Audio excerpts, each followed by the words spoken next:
नारायण उपनिषद सहस्रशीर्षं देवं विश्वाक्षं विश्वशम्भुवं विश्वं नारायणं देवम् अक्षरं परमं पदं विश्वतः परमानित्यं विश्वं नारायणं हरिं विश्वमेवेदं पुरुषस्तद्विश्वमुपजीवति पतिं विश्वस्यात्मेश्वरं शाश्वतं शिवमच्युतं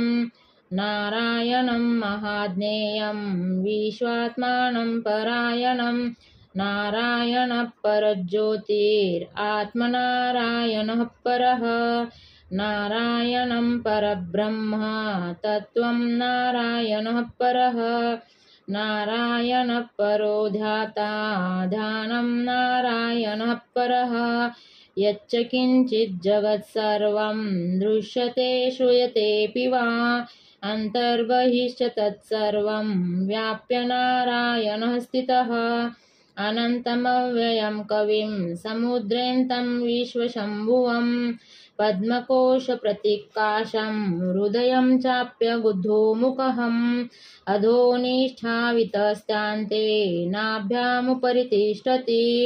ज्वालमालाकुलं भाति विश्वस्यायतनं महत् सन्ततं शीलाभिस्तु लम्बताकोशसन्निभं तस्यान्ते सुशिरं सूक्ष्मं तस्मिन् सर्वं प्रतिष्ठितं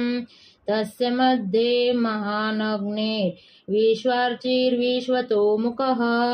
सोग्रभुग्विभजन्तिष्ठान् आहारमजरकवि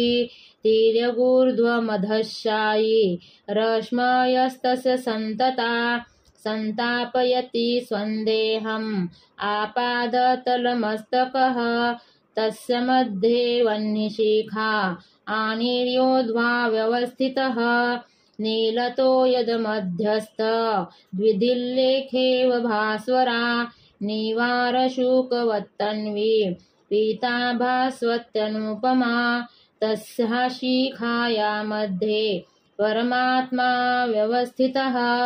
स ब्रह्म स शिवः स हरिः सेन्द्रसोऽक्षरः परमः स्वराट् ॐ सहनाववतु सहनौ भुनक्तु सह वीर्यं करवावहै तेजस्विनावधीतमस्तु मा विद्विषावहै ॐ शान्तिः शान्तिः शान्तिः।